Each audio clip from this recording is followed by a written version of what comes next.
So today is the fifth and final speech in this series on great saints of India, and it also coincides with Guru Purnima.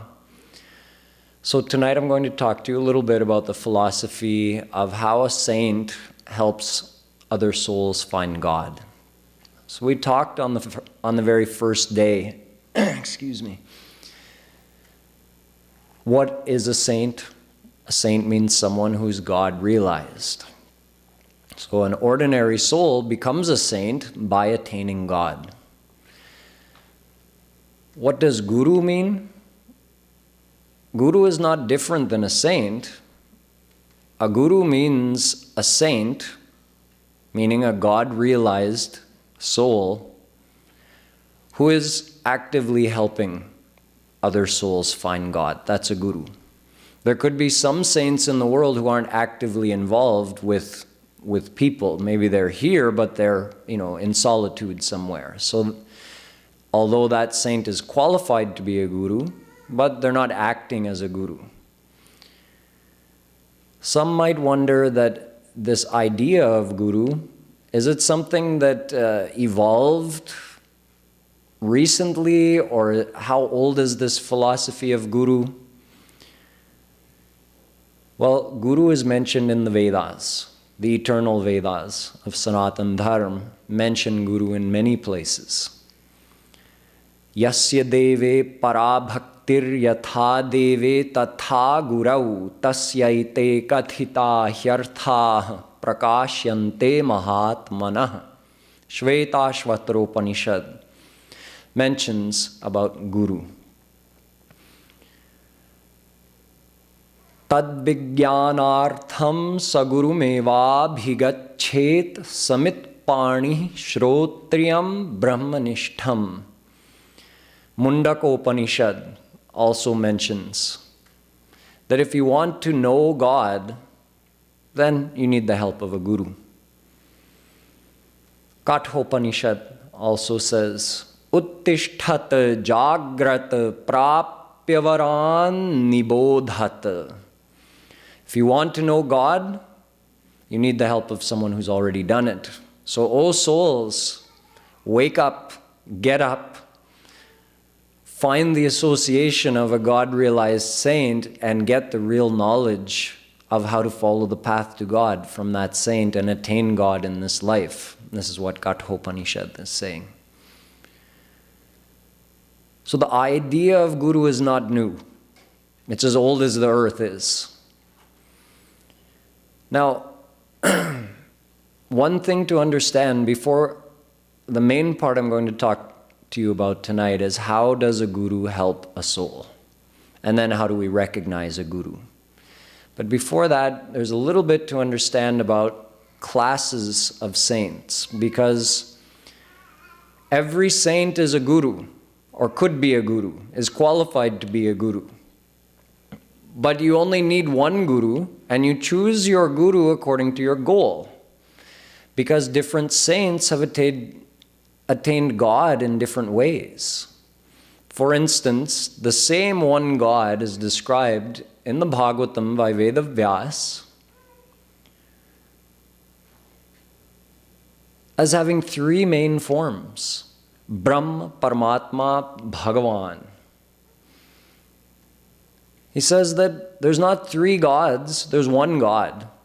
One God who eternally exists in three main states, like water exists in three states: solid, liquid, vapor. But it's not three different things, it's one single thing that exists in three states. Similarly, God eternally exists as Krishna. We call him Bhagavan. Bhagavatam also says, Krishnastu Bhagavan Swayam. And the same Shri Krishna has an almighty form, Mahavishnu. He's called Paramatma. And the same Shri Krishna has a formless aspect. If almost all of his powers are dormant, then he's formless. We call him Nirakar Brahm, or impersonal God.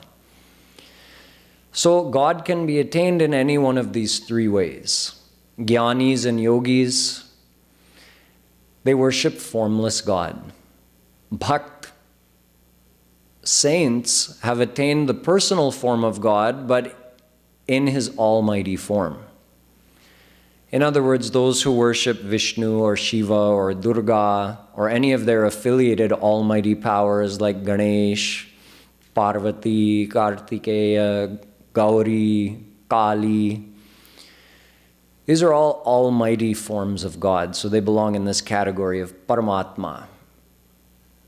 And then we have Swayam Bhagwan, who reveals the ultimate form of the divine bliss, where a soul can actually take part in the Leelas. So Krishna does Leelas as Bhagwan. Radha Krishna do Leelas. As Vishnu or any almighty form, they don't do Leelas. You can admire their divine beauty and their divine greatness, but you can't take part in any Leela or have any kind of personal interaction with them. So it's a different experience. If a saint worships any almighty form of God, they'll have one type of experience. The bliss they will receive will be unlimited, but the bliss they receive if they get to take part in those Leelas of Radha Krishna, although that's also unlimited, but it's unlimitedly more sweet. So it's not more in amount, but somehow it's sweeter. It's like, I've heard it explained like this, that if you're enjoying a good meal, the food tastes good. Now, let's say you're enjoying that meal with a loved one instead of enjoying it alone. There's another aspect added to your meal now. It's not like the food tastes any different, but your meal is more enjoyable. Something sweet has been added. So something like that, getting to have that personal interaction with Krishna, that's something more. So not all saints have attained that. And the saints who attain formless God, they don't, let alone getting interaction with God or Leelas, they don't even see God. For them, they don't get the divine vision of God, they don't meet God, they just merge into formless truth. They just think of God as a formless divine existence. So all of God's powers remain dormant in that form, and they don't experience like a bhakt experiences with all five of his senses. He sees God, he can touch God, he can hear God. The Jnani saint, he just conceives of his oneness with God and he experiences unlimited peacefulness. So that's a divine state of bliss, which is also unlimited, but it's considered to be lower, not less, but lower. It's not as enriching as the other ones. So there are different kinds of saints. You've got saints who attained formless God, saints who attained almighty God, and saints who have attained the divine love form of God.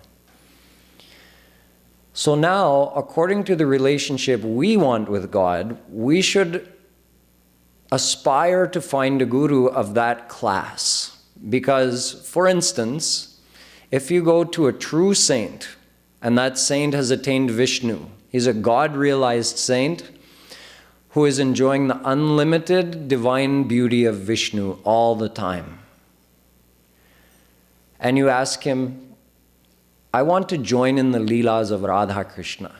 Can you show me the path? He'll say, I can show you the path of bhakti. I can teach you bhakti. But if you follow me, I will take you to Vishnu. Now, the same principles can be applied to worshiping any form of God, but if you want to reach that form of God, you need the help of such a saint who has reached that form of God. It makes sense. What that saint has attained, he can impart to you. Not just in words, but impart the actual experience. Sometimes people wonder of, the need for a saint. It makes logical sense if you look at it this way. What have we learned without a teacher? Everything we've learned. We had Dholak class. People are learning dholak, harmonium, ABCDs, ka, kha, ga, gha, everything we learned, someone had to show us. So these are just simple material things. We're talking about finding God who's beyond our perception, who's beyond our intellect, who in uncountable lives we haven't succeeded in attaining yet. So why would we want to turn down, if there's someone who has attained God, would we turn down the help of such a person? Just like you want to learn dholak and there's an expert and you say, no, I'd rather do it myself. No, chup, no, don't tell me anything. In fact, I'm going far away from you. I'm just going to mess around on my own. So we wouldn't think of it, it wouldn't make sense. Yet people wonder, so why do I need a guru to find God? Okay, go find God. Where are you going to find God? Even Dhruv was doing that. He said, okay, mother, I'm going to the jungle and I'm going to find Vishnu. Now his desire was sincere to find God, so Vishnu arranged for Naraji to go and give him the teachings. He wasn't on his own, and he accepted Naraji's teachings. He didn't say, I don't need your help, I'm going to the jungle, I'll find Vishnu there. He humbly accepted Naraji's teachings and he followed them, and that's why he succeeded. So a guru is an important part of the path of finding God. And we choose the saint that we would like to help us based upon our goal. And a true saint is not hiding that. Talkers of God, if you listen to them, it may be kind of ambiguous or vague that, so what exactly will I attain if I follow this? He's saying some nice things, but what's the actual goal? There may be some ambiguity, but not in the words of a true saint. A true saint will tell you, this is what I'm teaching, this is where it's going to take you, this is the goal. So that's one of the things I'll mention later on that can help us identify a true saint. How clear does that saint make the goal? Or is that person just a good orator, but isn't really clarifying the target? So we choose that saint who is representing that form of divine bliss that we want to attain. So then it's up to you. What form of God you want to attain? You choose that class of saint, and then you follow that saint's teachings. Now, what does the saint do for us? Keep in mind that the saint we accept as our guide is called our guru. There could be hundreds of saints in the world, but you don't need hundreds of gurus because you can only attain God in one form. So will that saint impart this divine experience to you and another saint will impart another divine experience simultaneously? No. You can only go towards one goal. Now, you may say, well, it's all God. Yes, you're right, but you still have to be specific. Just like if I say, eat some fruit. Will you eat fruit? No. You will say, okay, I'll eat an apple, or I'll eat a banana, or I'll eat a mango. You won't eat fruit. Fruit doesn't even exist. Apples exist. Bananas exist. Mangoes exist. Similarly, God is just a vague word. So if you just say, oh yes, I just want God, so it doesn't matter, I'll follow anybody. What? There's no God. There's Radha Krishna, there's Sita Ram. God is just a general term. It's an abstract term like fruit. Fruit doesn't exist. Bananas exist. So you have to be specific. So then when you're specific, then you need to follow the precise thing that will take you there.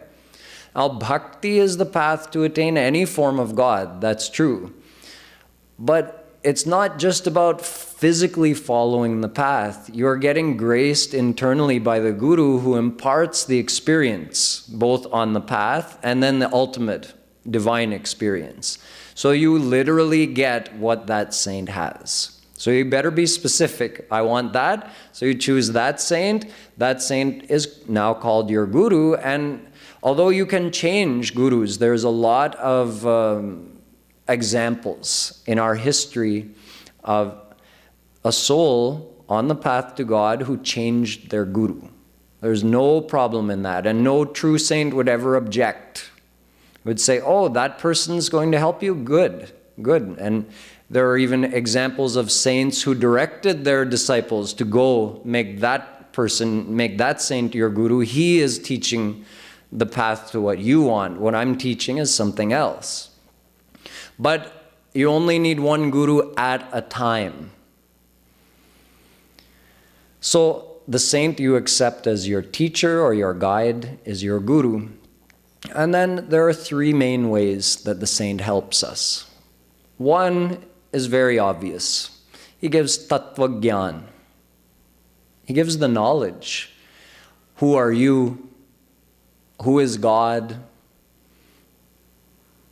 What is this world? Where did it come from? Why are we here? What is karma? What is destiny?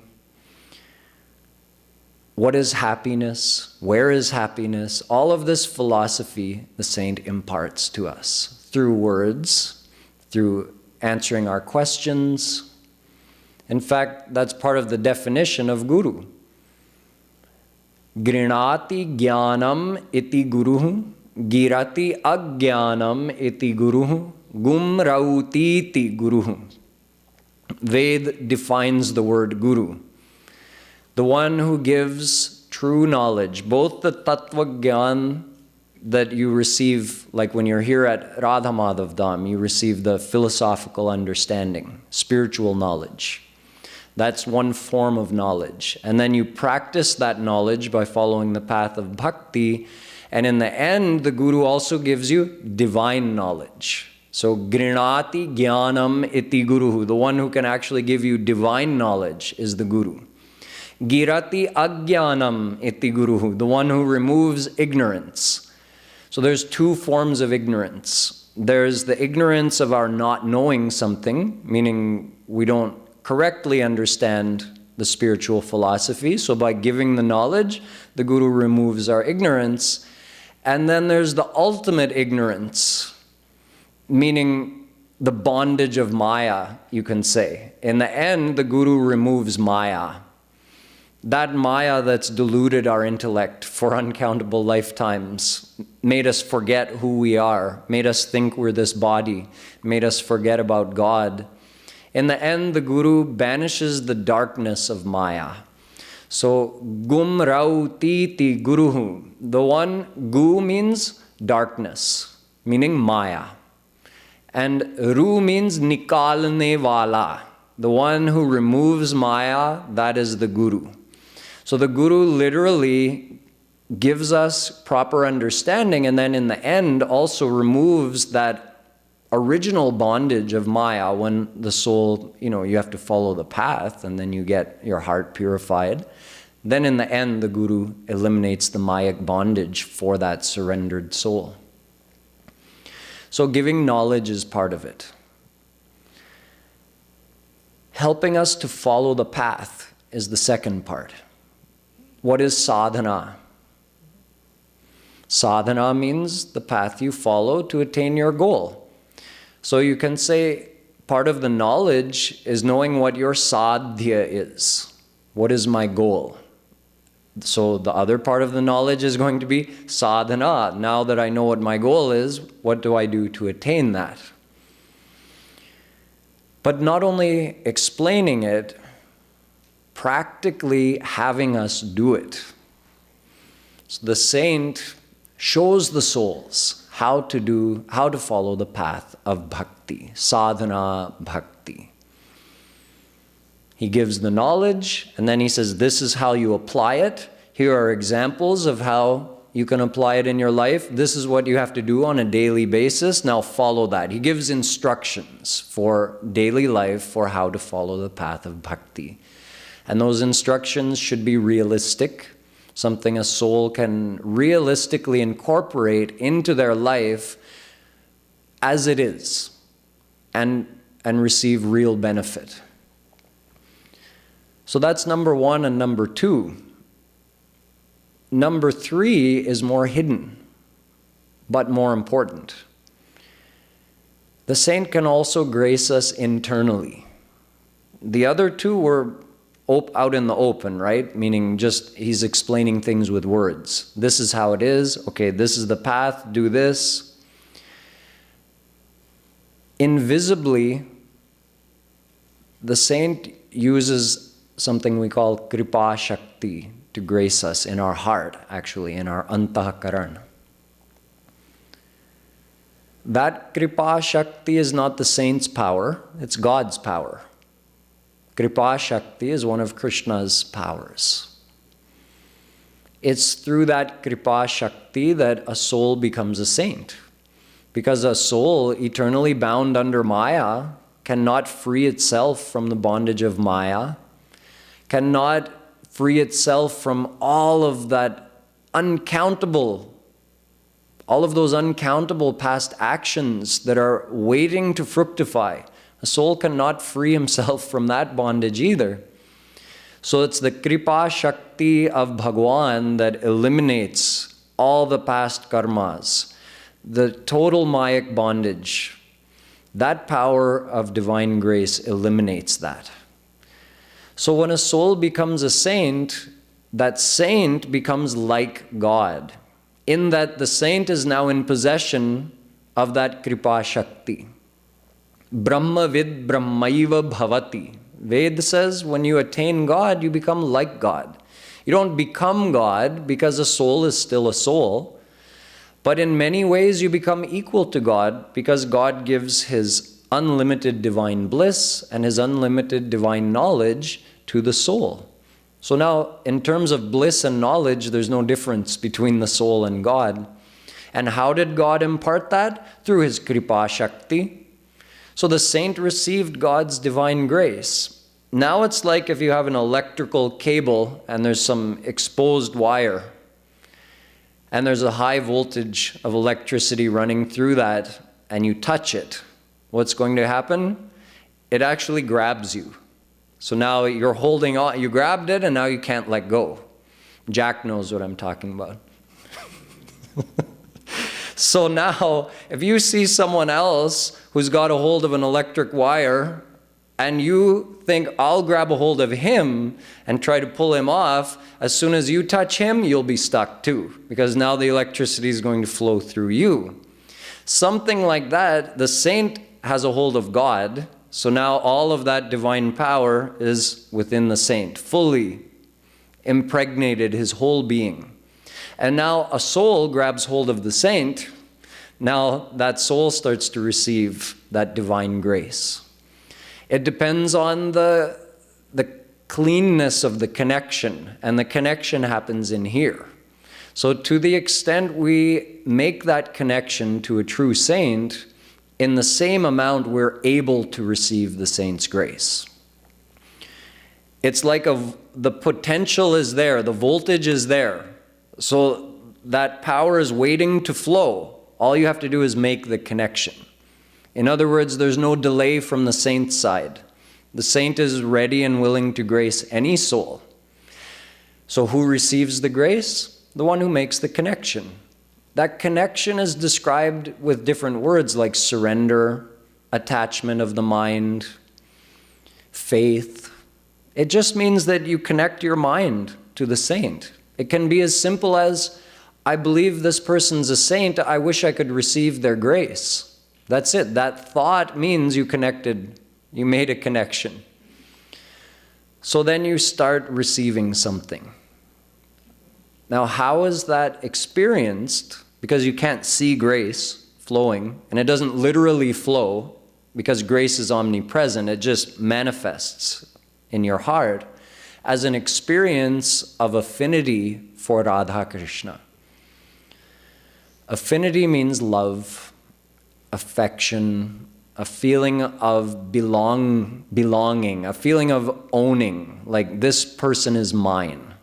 I belong to this person. That kind of feeling of relationship that we have in the world with so many people doesn't come naturally with God. And no amount of Roop Dhyan no amount of lila chintan, no amount of kirtan can make that feeling grow. So you're thinking, well then, why have you been teaching us about Rup Dhyan and Kirtan and all of this bhakti? No, those things are important too, but not alone, they can't do it. So you can say there's 3 ingredients required for really a strong progress. One is Rup Dhyan. You do the meditation. Think of Radha Krishna. Number 2, chant their divine name. Now you have those 2 forces working. The name itself has a power, and when you do Rup Dhyan, those 2 work together. And the 3rd ingredient is the Guru's grace. That's like the catalyst in the reaction. When you add the Guru's grace, then what happens? Affinity starts to grow in the heart. And the affinity is felt as a delight in thinking of Radha Krishna, that you really feel happy when you think of them, when you do Rup Dhyan. It's not like a dry practice. Okay, now I'm imagining their crown. Yes, and Krishna's wearing a pitambar. It's not like a dry practice like that. You feel you really feel that my divine friend, my mother, my father, my beloved is right here in front of me. You feel an excitement. Like when you see someone walking and at a distance you think, oh, it's just a stranger. And then when they get closer, oh no, it's my son. Oh, you're so excited. That's affinity. So we don't have that naturally for God. It has to be developed. It has to grow. And the way that it grows is by practicing bhakti with the grace of a saint. So the saint does that quietly, invisibly, and at any distance. Suppose that you've heard the instructions of how to practice bhakti according to how a saint has described it, like do Rup Dhyan, think of Radha Krishna, or think of their leelas and chant their name. And you know that this saint has instructed me to do that, or he's given general instructions. So I'm going to follow these instructions, and by doing that, I hope to receive the saint's grace as well. That's it. It doesn't matter if the saint is 10,000 miles away. You will receive the saint's grace. In fact, those instructions for doing devotion are imbued with grace already by the saint. So it's very easy to make a connection to a true saint. There's no, although meeting the saint in person can help strengthen that connection so that your mind becomes more attached and you receive more grace. But even that is not absolutely necessary. You can receive a true saint's grace no matter where you are, just by reading a book written by a true saint, watching a speech, watching a video, following the devotional instructions given by that saint. So you see, the path of bhakti and even, accepting a guru is a very simple and a very logical thing. Even surrender is not a scary thing, because you surrender to get your own experience. Now we come to the proof part. How do I know that someone's a real guru? Well, you learned the philosophy from someone and you got the devotional instructions, and then you followed it hoping to receive this saint's grace. Then the question becomes, did affinity for Radha Krishna grow in your heart? We call that affinity bhav, by the way. The bhav can even grow to an intensity that makes you feel very like a thrill in your body. Even at some point, a devotee may have tears or trembling in their body because the feeling is so strong. That's the bhav, and that's the manifested grace of a saint, or the transmuted grace of a saint. So if you're getting those feelings that could not have come even in 20 years of bhakti without the grace of a saint, you're starting to feel that, that's your proof. What more do you need? It's so easy to recognize a saint. You follow the saint's instructions with a desire to receive their grace and see what happens. Does that internal change happen in you? Then that's your proof that you're receiving the grace of a true saint. There's nothing more required. You don't have to complicate it more than that. Oh, but how is the saint dressed? What does he eat? How does he walk? How does he talk? Analyzing all these external details just will confuse your mind. It doesn't even matter. Would you have thought, for instance, if you had met Sudama after Krishna had graced him with that big, huge palace he was living in? And he said, well, Krishna gave it to me, so I'll live here. Sure, no big deal. Internally, he wasn't attached, but if you had seen the way he was living, and someone had said, he is a great saint, Krishna serves him, you know, you would have thought, what would such a great saint have a need to live in such an opulent, luxurious palace for? I don't think he can be a saint. So it's so easy to go wrong if we just analyze external things like that. Oh, Prahlad, he got God realized when he was 7, but after that, didn't he get married and have kids? And become king and rule a kingdom and fight wars? So after God realization, what's the need of doing that? No, I don't think he could be a saint. We're like the judge and jury all in one, and we're totally wrong. So it's better not to even consider. If you're serious about receiving the grace of a saint, don't even consider such things, because then other people will take advantage of that stereotype you have, that a saint is supposed to be a sannyasi,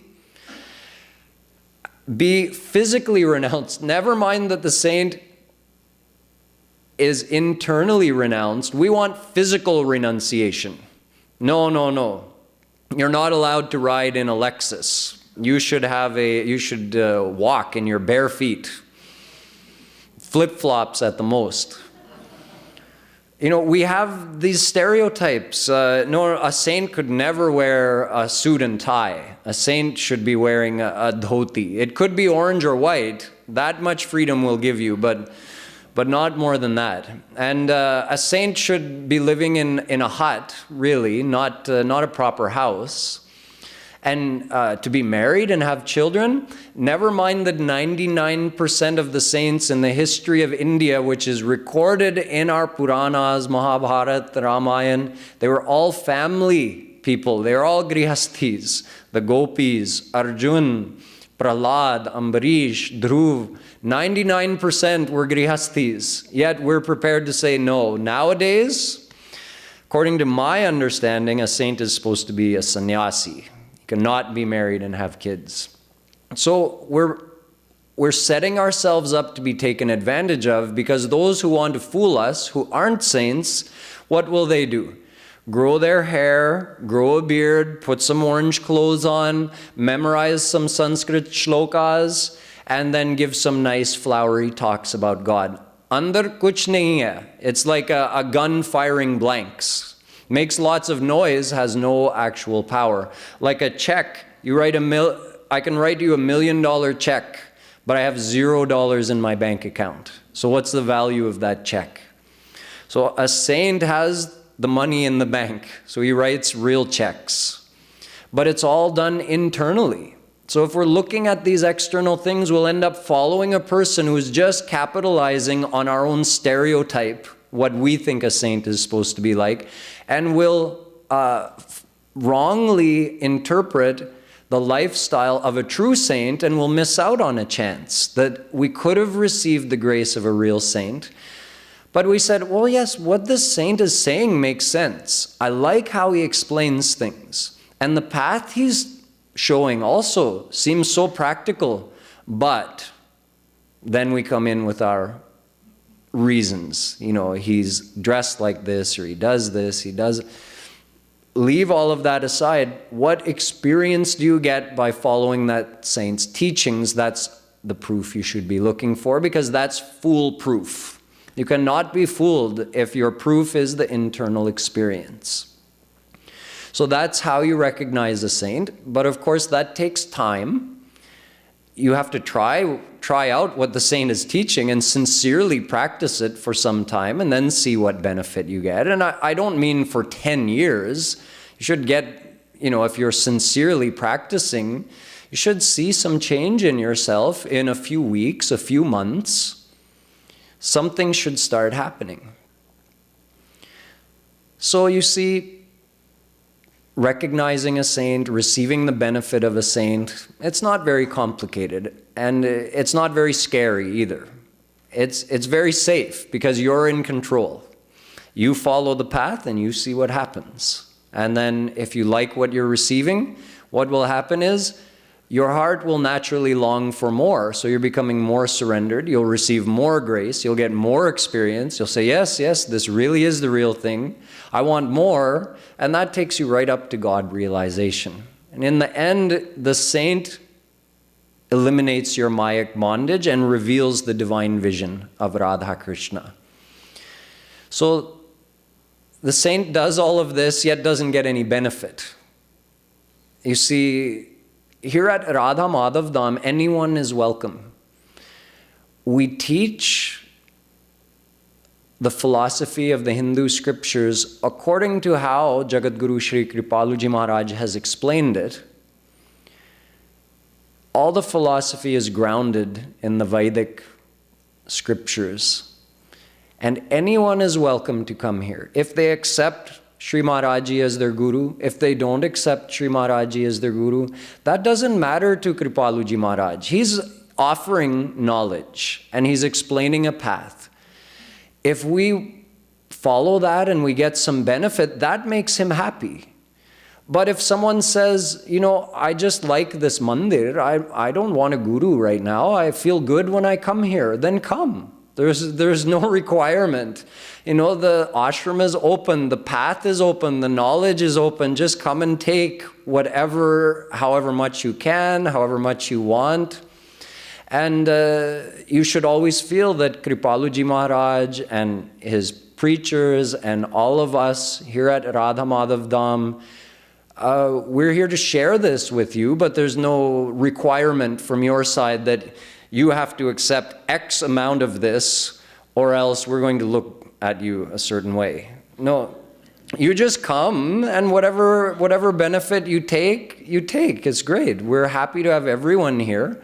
And like I said, Kripaluji Maharaj does not gain or lose anything by us following or not following. He's offering it, so we take the benefit. And if we do get benefit, that does make him happy. So in other words, the rest is up to us. And as far as finding a guru in the beginning, I told you how to recognize a guru. How do you find, how is that arranged that you would even get to meet a guru? Rup Goswami says, Adau Shraddha Tatah Sadhu Sangotha Bhajana Kriya. In his Bhakti Rasamrit Sindhu, he says, you just desire for God. Shraddha means faith and bhuk, desire for God. Intensify your desire for God and God himself will arrange for a saint to come into your life or for you to meet a saint. He will arrange it. So you just desire and keep praying to Krishna. Please send me someone because I know I can't reach you without the help of someone who's already done it. So please send me a saint. Then sadhu sangaha, Krishna will arrange it. We get that association of the saint and we have to do sang. Sang means the attachment of our mind with his mind, like you do with a doctor.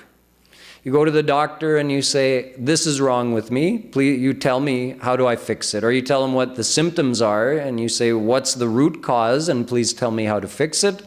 The doctor says, this is it, here's your prescription, take this medicine, take it in that way. So if you follow what the doctor says, what did you do? You joined your mind with the doctor's mind. You said, this doctor knows more than I do. I can't prescribe my own medicine. So I'm just going to surrender to the doctor in this case. See, that surrender word is scary, but we do it all the time. We surrender to the doctor. We surrender to the mechanic who knows how to fix our car. We say, I don't know anything when I look under the hood. Here's the keys. Make it better. So again, in terms of God, what do we know about finding God? So we surrender so easily in the world, yet when the talk of surrender to a saint comes up, we feel so much hesitation.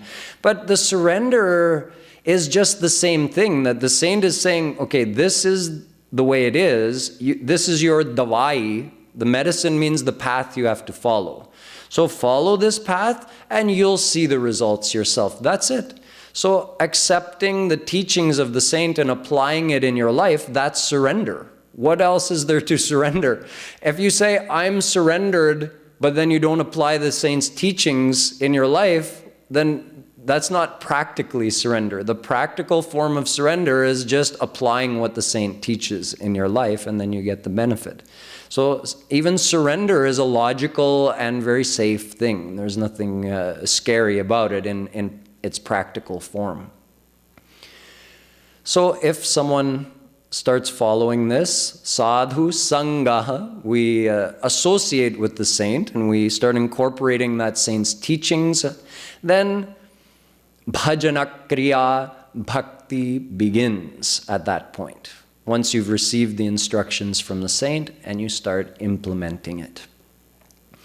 So there's a lot more told about saints in our scriptures and a lot more to understand, but actually I would recommend to you that if you'd like to gain a deeper knowledge in this topic, read Prem Ras Siddhant that we have in the bookstore. It's Sri Maharajji's book where he covers all the main topics of Sanatan Dharma. There's a whole chapter on Mahapurush where he quotes from all the different scriptures and explains the very deep philosophy of saint and guru and how to recognize a saint, how to get the benefit from a saint. All of that is described in a lot more detail than what I shared with you tonight. So with that, I'll conclude this series and this talk here on Guru Purnima.